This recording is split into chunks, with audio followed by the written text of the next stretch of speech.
Iran was saying, look, no ships can travel through the Strait of Hormuz unless they follow the Iranian approved route, and they need to pre clear with the Iranian military. But Iran wants the money. Mondays with Mike.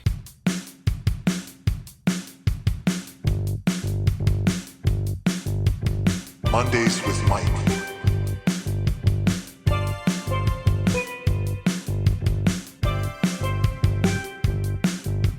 Mondays with Mike. Alright, so the Iran situation has re-escalated. To what degree exactly, like when this all started, when it went from standard, we had the ceasefire, but how much did the fire really cease in a sort of continuous way? But given that oil's going up and given that navigation is again threatened in the Strait of Hormuz, it looks like it's going to be greater now, the amount of fighting. Do you want to give a summary of your understanding of the re-escalation of this whole thing? Yeah, so what happened was there was this back and forth diplomatically between Iran and the United States where there was a temporary ceasefire and they signed this memorandum of understanding, which essentially was an agreement to come up with an agreement. It wasn't an Mm-hmm. actual end to all hostilities or cessation of hostilities in the sense that it wasn't a armistice or a peace agreement. Essentially, it was we're just going to temporarily stop fighting and return to the discussion at some future point in time. And in between that, the then and the now, there was going to be less fighting. And that there were certain conditions that were going to be met, like Iran was going to get some sanctions relief. They were going to be allowed to sell oil. They were going to be allowed a bunch of various number of things. But what the memorandum of understanding didn't resolve was who controlled the Strait of Hormuz and whether Iran could exact tolls or fees on the Strait of Hormuz. And in the absence of that compromise or agreement, what happened was that Iran exerted its power in June by launching a drone attack on a cargo ship. And that's what started this whole thing rolling again of the fighting back and forth because essentially the allegation here is that Iran violated the memorandum of understanding because the notion was that there was going to be a ceasefire. They weren't going to fight anymore and that ships would be able to navigate the strait. But Iran wants the money. And so Iran is saying, look, no ships can travel through the Strait of Hormuz unless they follow the Iranian approved route. And they need to pre clear with the Iranian military, meaning that the ships have to contact the Iranian military and tell the Iranian military, hey, we want to go through the Strait of Hormuz. That wasn't happening, apparently, to the degree that Iran wanted, and so Iran started attacking ships again. And so then now we're back to this, which is we're on, I think, 13 consecutive days now of strikes, and it just keeps escalating. So, I mean, that was the big turning point, though, was when the drone attacked the cargo ship. Because before that, it was sword rattling and listen to us. But then Iran went back to actually attacking the ships, and here we are. The major difference right now actually is what the Houthis are doing in the Red Sea. Is that's Mm-hmm. further escalation. One way to look at this is that it's a pressure campaign on Iran's part to try and force the world powers to acknowledge Iran's control over the strait. And the way that they're trying to get there is to demonstrate the ability to still control the strait by firing on ships or having a credible threat of being able to fire on the ships. But now by threatening the Bab al Mandab Strait, they're saying, look, if this doesn't get resolved, it's going to get worse. And the worse it gets, the greater the ability that Iran has to leverage its power to gain more concessions, right? And Mm-hmm. why that matters is not that complicated to understand. Iran's economy has been squeezed by sanctions and it's been a pariah in the global economy for, I don't know, decades. And Yeah. so their economic condition isn't exactly stable. The economic situation in Iran is very complicated. But for why the Houthis are doing what they're doing, that one's not Mm-hmm. that complicated to understand at all. There's been a Right. civil war in Yemen for the last 11 years, and the war between Saudi Arabia and the Houthis never actually stopped. They also had Mm-hmm. a kind of, I don't know that I'd call it a ceasefire, but a kind of uneasy truce where the fighting really simmered down. But this isn't even the first time the Houthis have attacked the Red Sea, right? They did it in No. 23, and the Biden administration had the okay. The main difference actually right now is that the Biden administration had a huge coalition of many different countries trying to stop the Houthis in the Red Sea, and right now that coalition is not, to my knowledge, doing the same kind of deterrence. Essentially the Houthis are doing what they're doing because they feel they can do it. Is my lay read of the situation. That they it looks like they feel they've been given a permission slip or something from Iran to go forward. That what was constraining them, I think, before was this memorandum of understanding, the ceasefire, this sort of diplomatic back and forth. But Yeah. now the gates are open, right? That with the constant strikes and this back and forth retribution campaign, it looks like it's spiraling into a much bigger conflict. Because if you look at the public statements given from Iran, they said it's going to be an eye for an eye in terms of retribution. So if Iran has drones destroyed or ports blockaded or buildings blown up, then the Iran's publicly stated position or strategy is it will be Yeah. a one-to-one retribution, right? So So, just question before we move on from the Houthis: is it because are they getting monetary support or manpower support or technical support from Iran? yeah, you know, so this is okay. a really important thing to understand about what's going on with the Houthis. The Houthis are, one way to think of them is also as pariahs in the world, right? Their power rests solely on their ability to maintain these kinds of alliances with something like Iran or I other see. groups, because the enemy of my enemy is my friend kind of thing.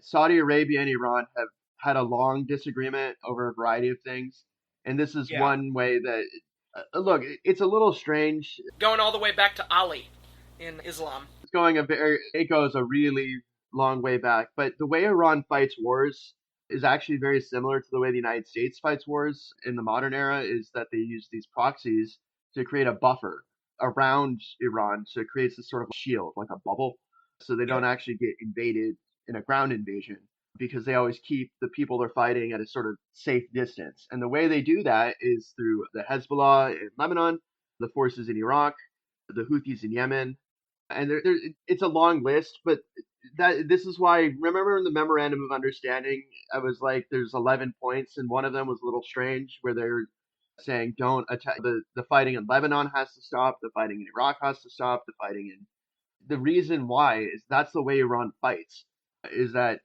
they're not really good at conventional warfare, but they're much more effective, or at least not effective, but they're much more comfortable with the idea of fighting in these sort of guerrilla tactics. They're like the world standard of that, yes. And so that's why I always thought that. Remember when I predicted that this war was going to go on way longer than the Trump administration was saying from the outset? It's because you said so many times. I did, and I also said that the Bab el-Mandab Strait was going to be the next thing in play. It's because this is the way Iran fights. If you look at the Iran-Iraq War, I mean, they use the tools available to them in a way that most countries don't. So when Iran would send waves of kids against tanks, it was a morale thing that they were trying to demoralize their opponent, because they're, anyway, I don't want to get into the whole, that was a long war too, that Iran's still there. They didn't lose outright.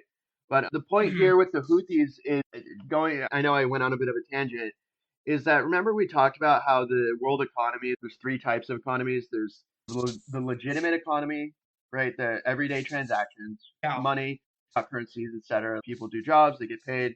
There's the stock market, all that. There's the gray economy, which is in between, where people try to get away with things and evade legal ramifications, but it's still legitimate, legal. And then there's the underground economy, which is like a third of the world's economy, something like that. Really? But it's not clear exactly how much, because it's hard to trace. But that's where countries like Russia and North Korea and Iran and the Houthis in Yemen, like, they in large part are kept out of the legitimate economy, right? Due to sanctions and financial controls that the US has, because the dollar is the reserve currency of the world. And so the Houthis, in order to gain access to guns, resources, food, etc. They have to find ways to do that if they want to keep doing Yeah. what they're doing in terms of the civil war. And that's where they turn to the underground economy, right? Yeah. The it's the fact that in some ways there's an argument to be made that what the Houthis are doing is actually a cover, it's a distraction, so they can keep moving stuff without greater scrutiny. It's like a shiny object, right? The eyes of the world are Sure. focused on the Bab el-Mandeb Strait.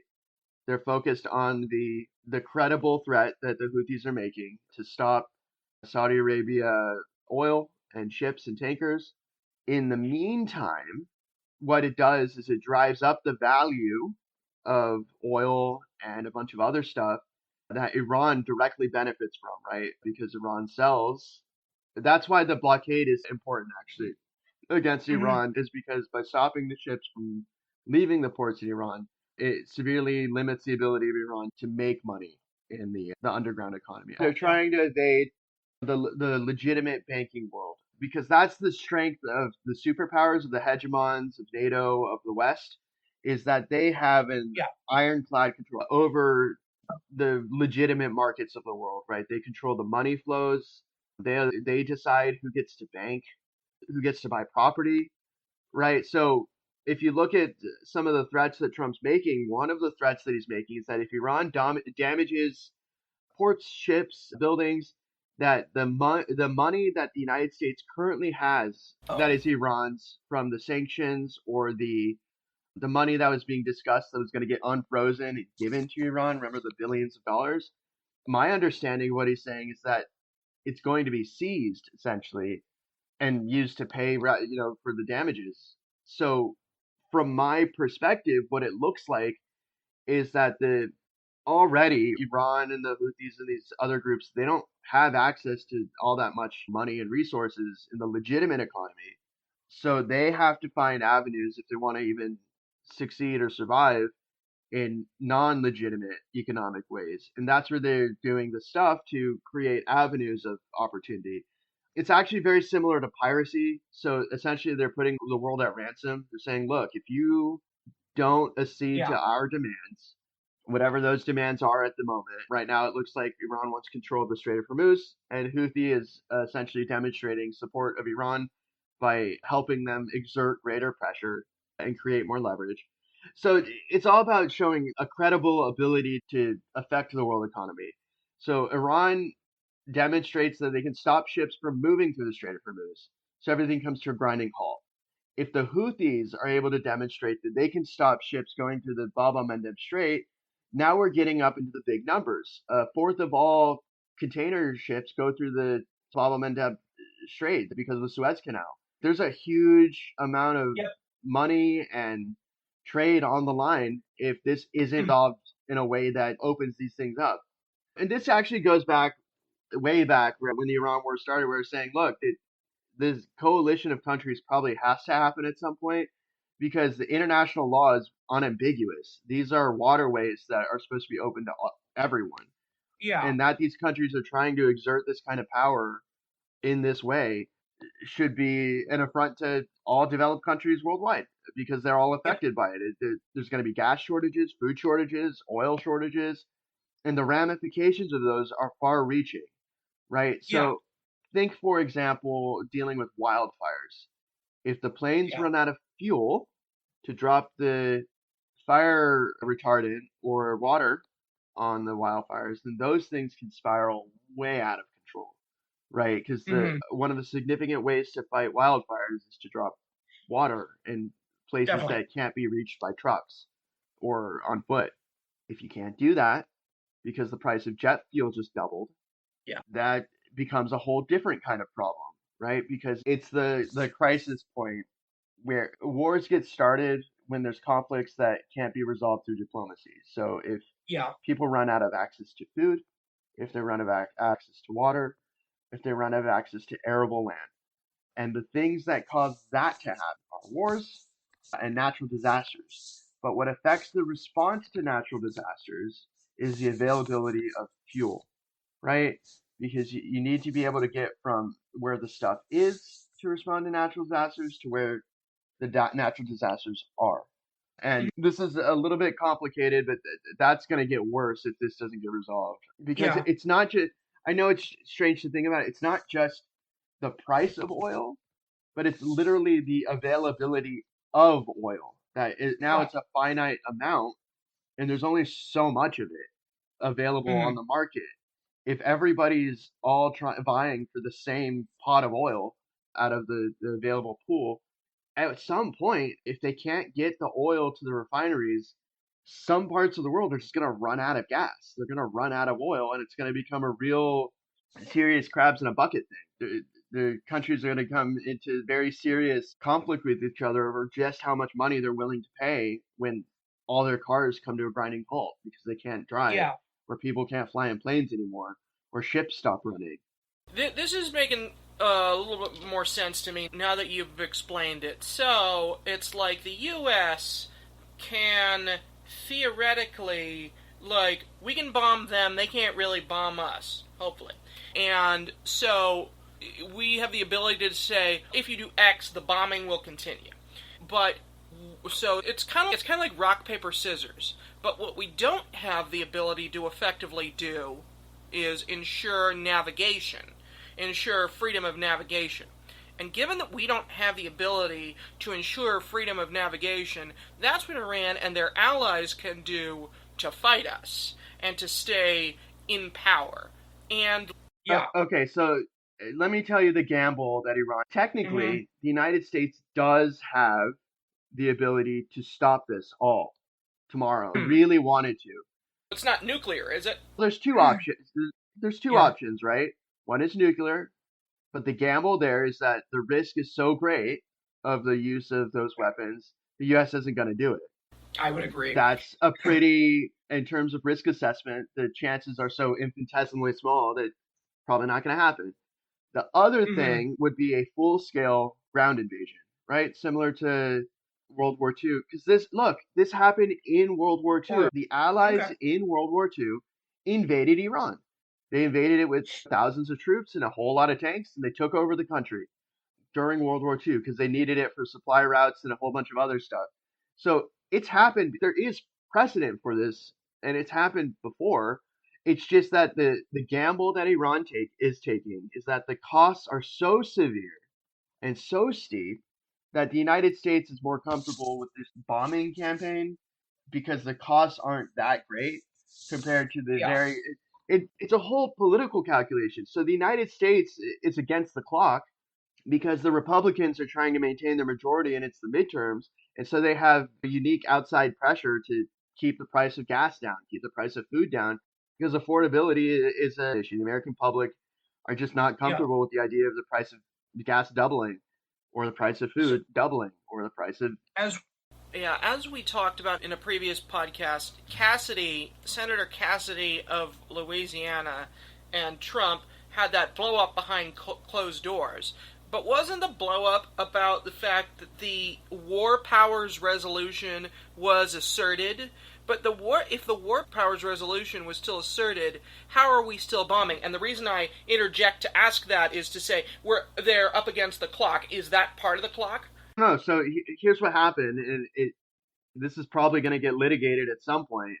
One would think is the War Powers yeah. Resolution essentially says that the president has the ability to fight for, I think it's 60 days, and they have to notify Congress, and then after 60 days, Congress visits the issue and then says yay or nay, right? They essentially vote to continue or to not.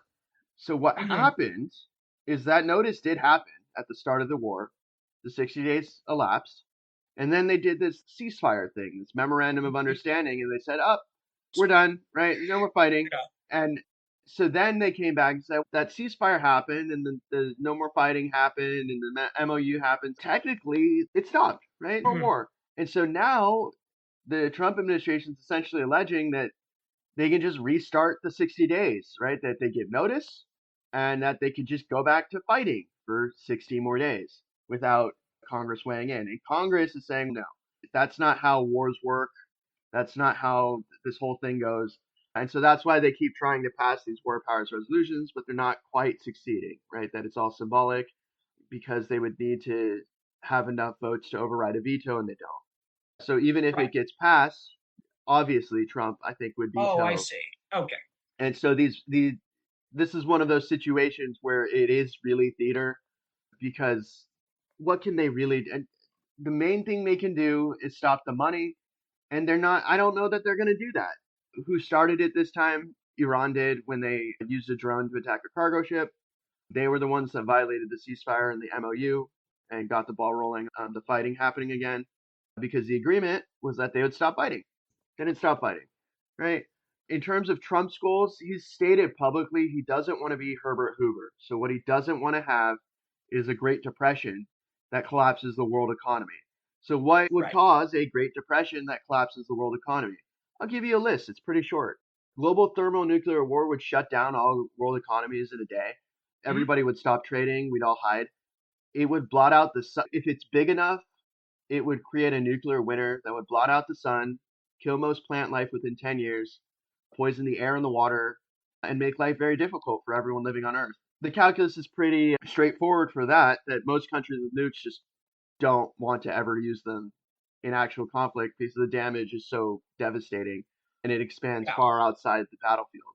The other thing would be, so let's say the Strait of Hormuz and the Bab el-Mandeb Strait are shut down. The Strait of Hormuz was the main passageway for oil and gas out of a considerable number of Middle Eastern countries. It's how they got the stuff to the refineries. And when that got shut down, they moved to alternate routes. One of those alternate routes was the Bab el Mandeb Strait. So they would take stuff overland to the Suez Canal and the Red Sea and get the oil and gas out that way. If that gets shut down, then the problem is, how do you get something that is very heavy and that is usually transported by ship out to where it needs to get to? And the answer is pretty limited. It's a lot of trucks, planes. But the problem is that planes is prohibitively expensive, and a lot of trucks are subject to the same or similar pressures to the Bab el-Mandeb Strait and the Strait of Hormuz, that they too could be targeted. And Mhm. the other option is what? A pipeline? Pipelines take a lot of time to build, and they too are subject to being attacked. And so it's a bit of a thorny issue, right? Because that's about a third of the world's economy. If we're talking about the Great Depression, that's in the ballpark of where the collapse happened. And look, the Mhm. numbers are bad now in terms of what's happening, but the world has managed to still avoid catastrophe because there were oil reserves. Those reserves are running out. Once those reserves run out, then it's going to be really dramatic, right? Because that's when cars stop running, trucks stop running, trains stop running, planes stop running. And it becomes a real fight between the countries that have a ton of resources and money and the ones that don't, and it will spiral out of control because the story of humanity is one of conflict born out of desperation. If people run out of resources, if they run out of food, they run out of water, they run out of land, or the ability to survive on them, they'll start fighting each other until they get a better handle on it. One situation I foresee is the rest of the world gets tired of this situation and says, screw this, and they get like a massive coalition of countries to just show up and surround Iran and say stop, right? And they say stop in a very dramatic and very unambiguous fashion. Could it happen? It's more likely than not today than yesterday, right? Every day that this keeps going on and these countries face real pressures, the clamor will start echoing much louder, mainly when the consequences start becoming real, right? Right now, it's all then this like sort of floaty, ambiguous thing of, oh, it's gonna happen or it could happen or we're worried it's gonna happen, but there's still enough oil to make everything run. But if the switch is flipped, that turns civilization off, right? Because the modern world of what we think of going to a job, going out to the mall, living, it depends heavily on the ability to move from place to place via transportation, via trains, planes, automobiles, right? If that comes to a halt, the world's going to have to adapt. It's going to have to adapt in dramatic ways. That's not to say there's not alternatives, right? Electric cars do exist. We talked about this. There is a world in which the world moves away from gas powered vehicles and moves towards some kind of alternative mode of transportation because they have to, right? Right. Yeah. Invention is the mother of necessity. That if you have to do something, everybody will be like, okay, because here's what I don't envision. I know change takes time, but if this goes forward, if they get away with doing this, with tolling the Strait of Hormuz or the Bab el-Mandeb Strait for the rest of time eternal, that opens the door for other choke points to also be tolled. So remember, I briefly mentioned that the Strait of Malacca, the countries that surround it, they had a little meeting of like their top economic people, and one of the economic people floated the idea of imposing tolls on the Strait of Malacca. Strait of Malacca is like half of the world's shipping, half, right? So if that happens, the world will just become much more expensive overnight. Some people will, as always, survive. Like they'll thrive, they'll make money, but the effects of it, I can't imagine would be pleasant, right? It'd be very dramatic. It would increase the price of virtually everything you can think of. And so the way to stop that is to get this resolved in such a way that no one's tolling the Strait of Hormuz and no one's tolling the Bab el-Mandeb Strait. So yeah, in terms of what are Trump's goals, the one he stated publicly that I saw in an interview was he does not want to be Herbert Hoover. And that means he does not want the global economy to collapse and a Great Depression to occur, the likes of which happened last century. What are the goals of the Iranians? As far as I can tell, there's two of them. One is survival, right? That they don't want to all die. Pretty straightforward, right? The outset of the war had virtually all of the upper leadership of the Iranian government die by getting blown up. And so at a most basic human level, it's like they don't want to die. So how do you prevent a much greater power from just outright obliterating your country? You use the tools available to you to, stop them or limit them, give them a pause. The other goal, as far as I can tell, is that they want to increase their power, meaning that right now the Iranian leadership has pretty good control or effective control over the internal security of Iran because they have the guns and they have soldiers and they've got 1 million people who could fight for them. And we talked about this, that the country's split up into different semi-autonomous sections that all have their own stockpiles of guns and ammo. So it's not like a central thing where if people wanted to fight them internally, they could just go to a place and take like all the guns and all the ammo. No, it's all spread out and diffused. And so it's this sort of web. And so the goals appear to be, as far as I can tell, that not only do they want to survive the war, but they want to thrive after the war, right? Because their economy's been choked with sanctions for a very long time. They've been world pariahs, right? Most of the world does not interact with Iran in any significant way in terms of buying their things or interacting with their labor or anything like that. They are very much excluded from the world economy in very significant, very visible ways. And so obviously you can see from the memorandum of understanding, some of the things they want are like a lifting on sanctions. They want to be able to sell their oil at the market price, the current market rate. They want to be able to have access to their money that's been frozen. And so the goals there is to find revenue sources that are viewed as, again, legitimate. So if they get away with tolling the Strait of Hormuz and the countries of the world allow it, sovereignty recognizes sovereignty, right? That if the countries of the world essentially give permission for Iran to do it, then Iran has permission. That's how it works, right? Sovereignty is essentially that the countries allow it to happen, right? If they didn't want it to happen, trust me, they have the power combined. The world countries, no question, they have the numbers. Iran's got 93 million people. The countries of the world have, the rest of the countries of the world have close to 7-something billion people. Even if they defeated 100 people per Iranian, they would not win, right? If the world really wanted to do an intervention, they could. There's no question. They could do it. It's just we're not there yet, right? That's not so dramatic. Essentially, the countries of the world are giving diplomacy a chance. But the getting there yet question is always that sort of lingering question of what is the breaking point? Is it when there's massive famines? Is it when people run out of water? Is it when they run out, like when they have the land, but they can't get to the land or they can't farm because they don't have fertilizer or enough gas? What is that point? Who knows, right? Right.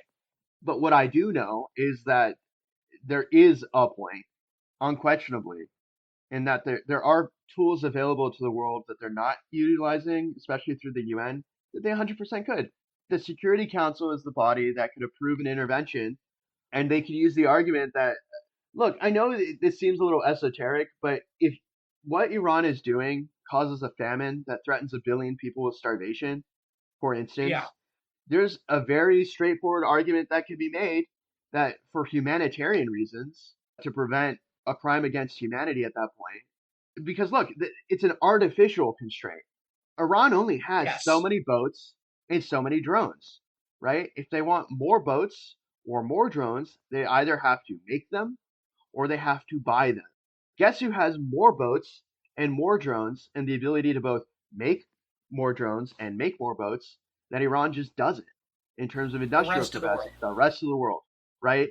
So if it really gets dramatic, the rest of the world could say, you know what, screw this, and just flood the Strait of Hormuz with so many drones and so many boats that it just becomes ridiculous. The question I have is, why aren't they doing it? And the answer is a little complicated. It's that this war is more than just between the US and Iran, that it's also a kind of proxy war between, you know, Yeah. Russia, China, and a couple of other countries to try and create their own buffer, an ongoing struggle between NATO and the countries that might credibly threaten NATO. And it's a sort of balance of power thing, sort of real Right. politics. But look, the situation isn't there yet. But I don't see a world where the rest of the countries of the planet are just going to sit and take it for that long, because they too have their own pressures, right? There are real pressures they have to confront if they run out of gas or oil, if they run out of fertilizer. There are real considerations they have to make, because the alternatives to getting those things also have a cost that the trade-offs aren't necessarily that great. So there's a handful of ways that I can see internal division, right? If a civil war breaks out in Iran, especially if the conditions get desperate enough where the people of Iran are just suffering too much, at some point they have way more people than the people with the guns, right? Because this again goes back to the point that, like, at some point Iran could run out of bullets and guns, right? If they can't make more of them and they can't buy more of them because they have no money, at some point the people armed with like stones and sticks, if they need to, or whatever, will overthrow piece by piece Iran. Will that happen? Probably not.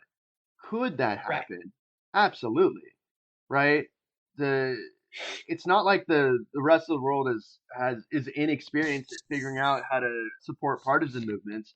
That's, if you look at the history of World War II, a lot of those battles were all secret, right? That they had airdrops Yeah. and they were sent weapons and food and resources in the dead of night to arm the partisan movements in all the countries under Nazi occupation so that they could sabotage the Nazis, which helped open the way for the ground invasion. I don't think we're there yet, but if World War III happens, that's what we would see happen, right? Is that there would be something on that level. But the question with this conflict, obviously, is this just going to be like a war limited to the United States and Iran, or is it going to spiral out of control into World War III? Who knows, right? It's not clear. Yeah. How about the midterms? Yeah, the answer for that one's very simple, right? If the price of gas keeps going up, people can't ignore their everyday reality. They don't ignore it. Yeah. Even through all the noise, all the bluster, all the misinformation, all the whatever nonsense, people still, strangely enough, who knew, can't ignore the fact that the price of gas goes up by a third, or the price of food goes up by a third, or that their life is just way more expensive and they're not getting paid enough to afford it. People can see that. It's just a question of the ability of the Republicans to somehow, turn it into this weird rhetorical Yeah. pretzel that they make it the Democrats' fault, or they make it the Biden administration's fault, or something, some mental jujitsu where they're like, it's not us, right? We don't control the House, the Senate, the presidency, and have a majority of conservative-leaning judges on the Supreme Court. Not us, right? Yeah, the rhetorical pretzel, that's a very good one. The wasn't me defense. Yeah, exactly. It's not us, right? It's an act of, I'm trying to think of the word. It's like blame the clouds or something, or blame the fairies and the pixie dust. Like this, it's one of those things where it's blame anybody but us. I don't know. It's a tough stretch. The American electorate eventually catches on when they're being duped. Eventually, it takes a while, right? But usually the midterms right after a president gets elected are a check on that president, and it's essentially the American public weighing in. They either like what's been going on or they don't. I would argue that the American public right now does not like what's going on, given that their elected representatives keep voting over and over to limit the Iran war, and also that the effect of tariffs. So, look, this is where it's getting really dramatic, is that tariffs are essentially a sales tax imposed on all U.S. consumers, right? So if they impose 10% tariffs, 15% tariffs, 20% tariffs on things, that price gets translated to the consumers. So if you couple that with the price of gas increasing the price of making anything, all of a sudden it's not just the effect of tariffs on the economy in terms of inflation, but the price is going to dramatically increase, right? In visible ways that people are really get very uncomfortable with, right? Because it turns out people like to actually have like a basic quality of life better than the bare minimum. Most people, I'm sure, could survive on biscuits and water. But they don't want to, right? They want stuff. They want like clothing that isn't falling apart and cars and want to go to movies and go out to restaurants and all the stuff, right? Like all the things that make life more bearable than less bearable and more livable. And it's a tough sell in one of the world's largest economies and most advanced technological societies to say, oh, just live with less, right? No, do you remember Trump came out and he's, oh, don't get $30, or I think it was the agriculture secretary is like, oh, you can live on $3. You just need like a chicken leg and some leafy greens. You can survive on.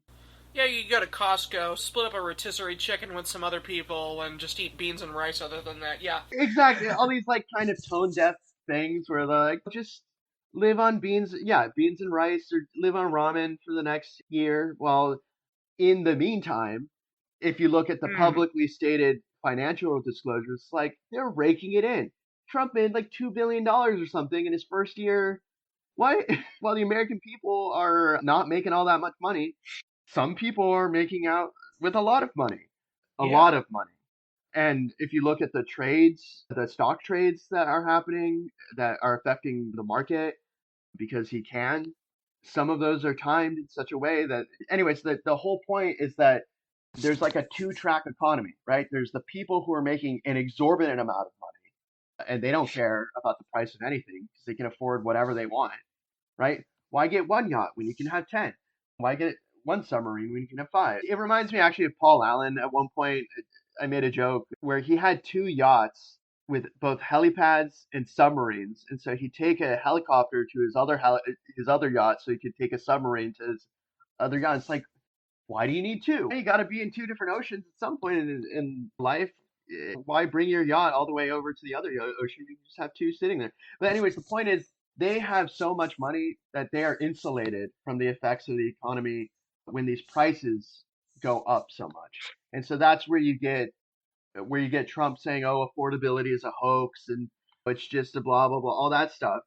But people who are living paycheck to paycheck, people who are in like the lower income quintiles, they're extremely price conscious because they spend 100 and I think it's like 5% of everything they earn, right? Because they take on credit card debt. So they're extremely price conscious. And if you look at right now the rates of foreclosure, they're going up since 2021. And if you look at the rates of bankruptcy, the data came out, bankruptcy is going way up. Well, when's the last time that bankruptcies went way up? Oh, wait. Yeah, '08, but also COVID, right? And they required extreme government intervention actually during COVID, where they gave pretty much interest-free loans to people to be like, just hire people, right? Just pay people to exist. That was the PPP loans. They essentially were just giving money to people so they didn't collapse because the economy completely cratered, right? Like unemployment skyrocketed and everything came to a halt. Look, like we've seen this movie before. The economy has come to a grinding halt before. And it turns out when things go really haywire, sometimes the government will intervene and actually help people. So it's not like the ability to do that isn't there. It's that every day they're actively making a choice not to do that. And so the question then is why? Why are they not doing it? And the gamble is that the American people won't catch on, right? That a lot of the things in that big, beautiful bill, they don't kick in until about a decade from when it was passed.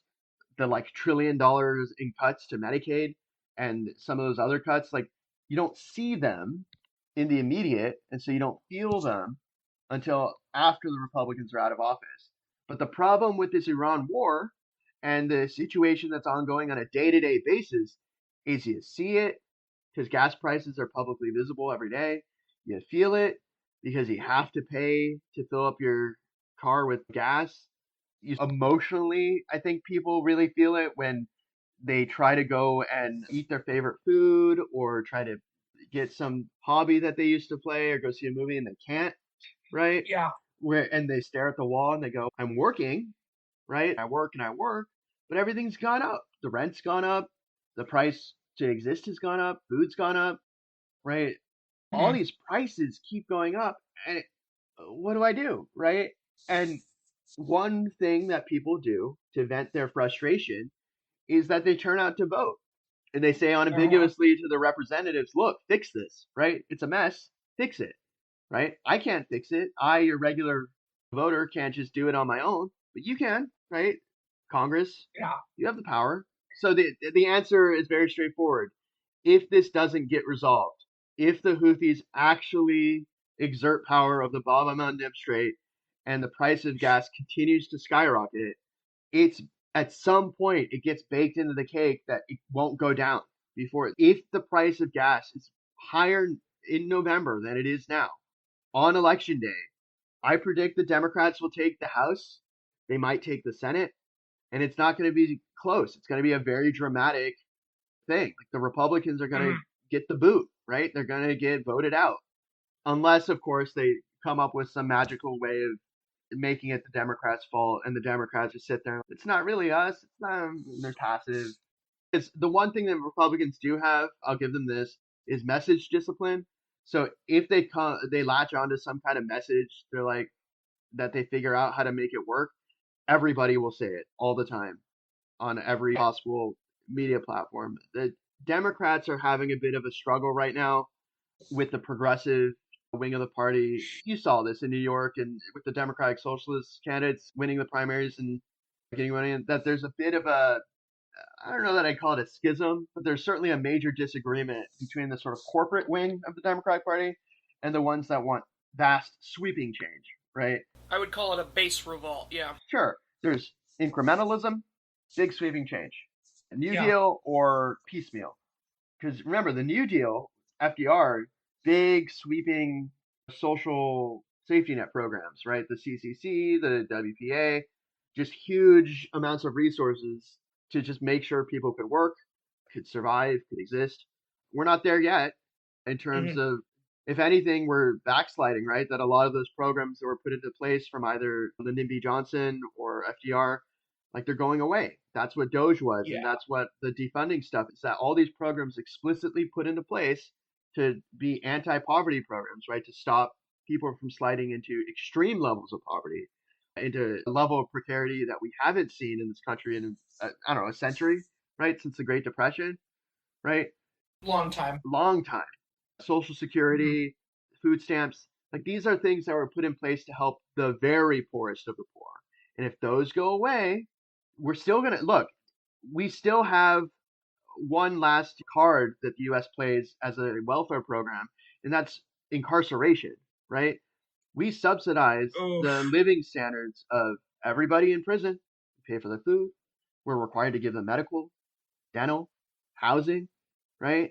And so if the Supreme Court says that homelessness can be a crime that can be fined or you can get jail time, guess what? We're going to address the homeless problem. It's just that they're all going to be incarcerated, right? They're all going to end up in prison.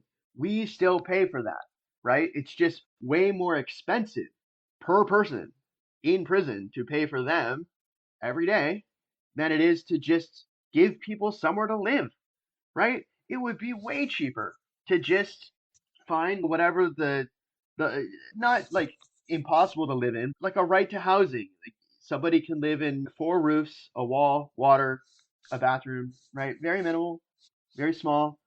But the cost Yes. of that in terms of like land, resources, money, way cheaper than incarcerating people. Why is incarcerating people so expensive? There's a handful of reasons. Reason one, you have to hire prison guards, right? You have to pay people to watch the people in the prison. That costs money. There's the price of litigation, right? People, it turns out, in prison don't want to stay there. Some of them No. might sue. There's a right in the United States to have a public defender, right? Everybody, Yeah. even if you can't afford a public defender, can get a public defender. That costs money. Yes. So if the US incarcerates just way more people, it's going to cost a lot more money. So I'm really mind boggled, honestly, by the Republicans who are like, we're not going to address these issues of food insecurity or Medicaid or fix Social Security. Because look, desperate people do desperate things, right? If they reach a level of desperation where they can't live anywhere, they're on the street. I don't see the United States going full Nazi and engaging in massive concentration camps or mass force exodus of citizens. I don't think that's going to happen. If it happens, it will be completely awful. I don't think the U.S. is headed in that direction, that it does have enough resources and the ability to resolve these issues without that level of violence. What do I know? I can't predict the future, right? Most countries eventually fail. If you look at the long arm of history, most empires fail. Most countries eventually have failed. The ones that are left standing are left standing for a variety of reasons. All right. So it strikes me that what we need is salient messaging. So let's do something a little bit out of the ordinary here. And this is about separating the art from the artist. Tell me if you know who said these things. And I think because it was while we were alive. We still live in a country where there are two different Americas. One for all those families who have never had to worry about a thing, and then one for everyone else. We still live in two different Americas. One for people who have lived the American dream and don't have to worry, and one for others. We shouldn't have two public school systems in this country. One for the most affluent communities, and one for everybody else. One for people who are set for life, and then one for most Americans who live paycheck to paycheck. In George Bush's Two Americas, workers don't matter, owners matter. In a country of our wealth, it's wrong for children to go to bed hungry. It doesn't have to be that way. We can build one America. Who is it? No AI. Wait, you just said it was George Bush. Two Americas. No. In George Bush's Two Americas, workers don't matter, owners matter. That's one of the quotes. Oh, I see. You're asking who said that. Who said all of these? These are all one person saying this. I don't think it was John Kerry. Doesn't quite sound like him, does it? No. Obama? Maybe. No. Remember, Obama said there is not a liberal America or a conservative America. There is the United States of America in 2004. So not quite. You're very close, though. No, it's not Biden. No, it sounds like Bernie Sanders, but I don't know that he was so ardent then. He wasn't running. It could be Bernie. It's okay. Yeah, it could be Bernie Sanders. It wasn't Bernie. Can I tell you? It was John Edwards. Oh, yeah. Remember that guy? I do. Well, so, okay. He had great message discipline. He really did. Really poor choices in his private life. Yeah, he was kind of... Yeah, he would have been just great as a candidate. So, look, that's happening now, that there's candidates who say the right thing, have a good message discipline, and can get out there, but then they essentially torpedo their political career because of their abysmal private life choices, errors of judgment, mistakes of judgment, bad judgment, right? Plattner wins the primary. Plattner's charismatic, got all he's saying the things that voters want to hear, and they vote for him, and he gets the boot, right? Because he clearly has made some poor life choices in the past, mostly involving alcohol, right? And tattoos. Tattoos, alcohol, but they're choices that caught up to him. And that one I'm always confused by. If someone has those kinds of skeletons in their closet, why are they running for public office where the spotlight is constantly shining on them? That's what, Yeah. like Edwards, I do not for the life of me understand, because he had to have known, right? It's not like secretly fathering a, a child out of wedlock with your, anyway, that whole saga. And while your wife has Yeah. cancer. That's Yeah, just, it's like, do you really not understand? Is it?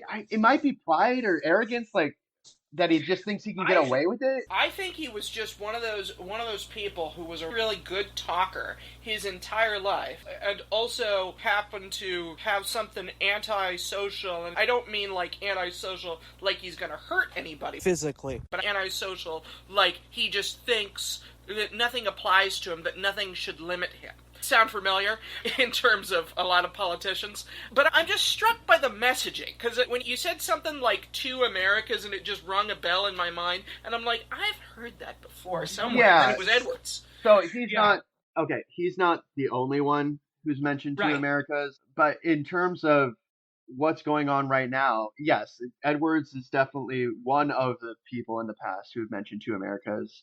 Yeah. But in terms of what I was thinking of, Lyndon Baines Johnson actually talking about the war on poverty, that in America you've got people who life's fine, they don't worry, but then people shouldn't be living in the gutter, right? That especially for in regards to seniors, that if you spend a lifetime working, it shouldn't be the case that there's nowhere to live, that being able to survive is just so far out of reach. Because seniors in particular are a very vulnerable class of people, because there's a kind of age discrimination in hiring where it's very hard for them to get jobs after a certain age. Very difficult. The only exception right now appears to be politics, that like old and decrepit. Yeah. By the way, I know some old people, or I know an old person who speaks very aptly about the problems of ageism. And I tell her, you should get a social media presence. You should talk about this. And she's like, no, I don't know about any of that. And I'm like, but you've got the message. And it's like, no, I'm not going to do that. So a lot of our friends and neighbors have great ideas, but then it seems like a lot of them that have the good ideas, I don't want to say a lot of them, but let's say a sizable number of them end up like the messenger is flawed. So I think we need to be able to extract the message from the flawed messenger and put it in the hands of a not so flawed messenger. And then if we get the messenger wrong, we extract the message again and put it in the hands of another messenger. Cause everything. We know why. So the point I was trying to make for the impact on the midterms is that the price of gas has an outsized impact on the majority of the voting electorate. Some of the voting electorate, it's just another day, right? They're not affected by most things. Life's going swimmingly. They're making plenty of money. They've got all the necessities they need. Got access to healthcare, dental, vision, housing. The big questions in their mind are, should I buy a second house, a vacation home? Should I buy a boat? Should I buy my midlife crisis sports car? Sure. And you know what? Go for it, man. Yeah. But in terms of the impact on the midterms, right? The Democrats need a message that works, and then they have to stick to it. I think the message that works, undoubtedly, is life is more expensive under Trump than it was under Biden. And Trump was the one who said he was going to bring the prices down. Prices went up. The numbers just go up, right? Gas is way higher. Price of food's way higher. Price of everything, right? Medicine, housing, all these things. And if you don't want more of that, the Democrats have a way out, right? They have a way to curtail it and to make things better. But it's more than that. It's actually quality of life. So it takes money it turns out it takes money to make life less chaotic. Who knew, right? Because right now the American electorate's confronted with an outbreak of parasites that cause explosive diarrhea. There's salmonella. There's these like flesh-eating screwworms for cows. There's a whole bunch of the measles outbreak, just the numbers surpassed last year. Like there's a whole bunch of diseases that no amount of money will really help prevent necessarily people getting it. If the people who like inspect the food aren't actually inspecting the food, rich people buy food too. It's not they live in some kind of, bubble or vacuum separate from the rest of the world markets. Having money doesn't necessarily provide a way to not get foodborne illness. And so these are about priorities, honestly. Okay, I understand why the wealthy in the US try over and over to drive down their tax burden. I get it. But I would be very annoyed if I was at a certain level of wealth and paid a huge amount in taxes, and then that tax money wasn't actually allocated to stopping the spread of cyclosporiasis or maintaining the roads or maintaining the bridges or making sure the air is clean or the water is clean. What am I paying for if the things that improve quality of life aren't happening, right? Because think about air quality. Why is the quality of air in the US so bad right now? Wildfires in Canada. What would help to reduce the problem of wildfires in Canada? Oh, I don't know. If the United States had helped deal with the wildfires in Canada, right? It's one thing to complain about something, it's another to proactively help to address that thing. Yeah. Canada helped us when we had the wildfires. Why don't we have a robust response to our friend and neighbor? It's in part because the administration's very antagonistic. What was Trump's response to the wildfire smoke affecting the Northeast? It wasn't, oh, let's come up with a solution we can all agree on to help reduce this problem. No. His public response was, I'm going to tariff Canada because their wildfire smoke is affecting our air. Our friend and neighbor. Well, that's not going to make them stop. That's gonna, if anything, they'll light more fire. No, I'm kidding about that one. But it needs to be a proactive approach. Civilization is a cooperative effort. Right. If you shut the gates and you close the doors to everyone and you say, we're not really friends, we just want to extract as much value as we can from you in every interaction, there are consequences to being mean to everybody.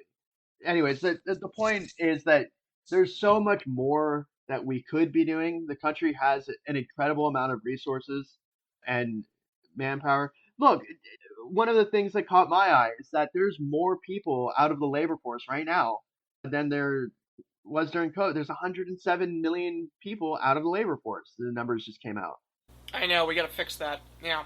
Do what FDR did. Get the Civilian Conservation Corps. If he says rake the forest is the way to deal with the wildfires, fine.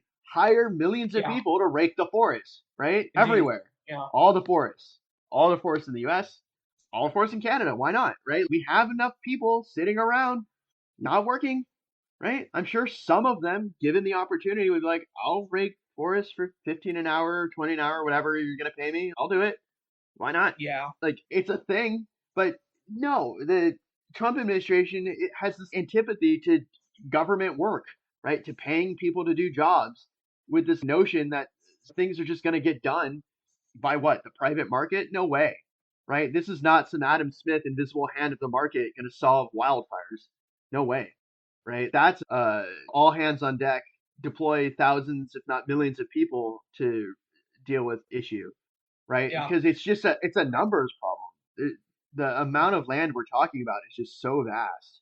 That's right. I'm wondering if you wanted to comment on whether you think Iran will get the nuke. Yeah, actually, I did want to comment on that. So John Bolton did an interview where he laid out some of the issues going on with how Trump's engaging in the Iran war. So if they were serious about stopping Iran getting a nuclear weapon, then there's two other issues that are also important in terms of Iran acquiring a nuke, and that's plutonium, and that's Iran buying a nuke from North Korea, right? And so if the actual problem was stopping Iran acquiring a nuclear weapon, then they would need to do a lot more in regards to stopping Iran acquiring any amount of plutonium. But then it's the money issue, is that do not give Iran money, right? If Iran gets its hands on billions of dollars, one of the things that Iran could do is just buy a nuke, some nukes, a lot of nukes from North Korea, because North Korea has nukes. What North Korea doesn't have is lots of money. And so if Iran is afforded the opportunity to acquire substantial sums of money through, I don't know, tolling the Strait of Hormuz or selling oil at a higher rate or any number of avenues that dramatically increase its revenue, right? Then the argument that you're trying to stop Iran from acquiring a nuke falls flat because it's not actually stopping them, right? It's not actually doing the things that would effectively prohibit Iran from acquiring a nuke. The way to do that would be to try to limit North Korea's ability to even transact any kind of economic interaction with Iran. Like, there's a whole list of things that would have to go on that have nothing to do with fighting in Iran and everything to do with like the global economy, the global geopolitical situation. And in terms of the question, is Iran going to get a nuke? Probably not. But could Iran get a nuke? It's possible, right? That the likelihood is greater now than it was before if Iran feels they have no way out, if there's no path to survival, right? That if their back is against the wall, Iran has demonstrated an ability to endure a lot of pain. So if they empty the coffers to buy a nuke, even if it bankrupts the whole country, that might happen if they view it as a credible deterrent to the invasion continuing, right? The way around that is dramatic, right? It would involve, again, a full scale ground invasion of Iran, right? Or the US using nukes. Is the US going to use nukes? No, probably not. Like, I don't see a scenario where that happens because the ramifications extend globally, right? It's mad, right? If the US uses nukes, it opens Pandora's box, pure chaos. Yes. So that's not happening. So the only other alternative, because look, bombing campaigns don't really work, right? In many cases, they actually serve to embolden the population that might overthrow the Iranian regime because mistakes get made, things get destroyed, people get really angry, and they turn towards nationalism and this collective resistance mindset. So the options that I see in terms of stopping Iran from getting an actual nuke, there's two of them really. One is arming the ever living heck out of all the people in Iran who might be willing to fight, just give them guns and the tools necessary to win. Difficult, almost impossible, right? Could it happen? Yes. I don't know that it will. The other would be a full scale ground invasion. Hundreds of thousands of troops, tanks, troops on the ground, full scale occupation, right? Post war Germany from World War II. Because if the goal is unconditional surrender or to stop Iran from getting a nuke, the regime views the possibility of getting a nuclear weapon as a deterrence, right? So the way you get around that is you kick out the regime, right? So what does it take to actually kick out the regime? A civil war?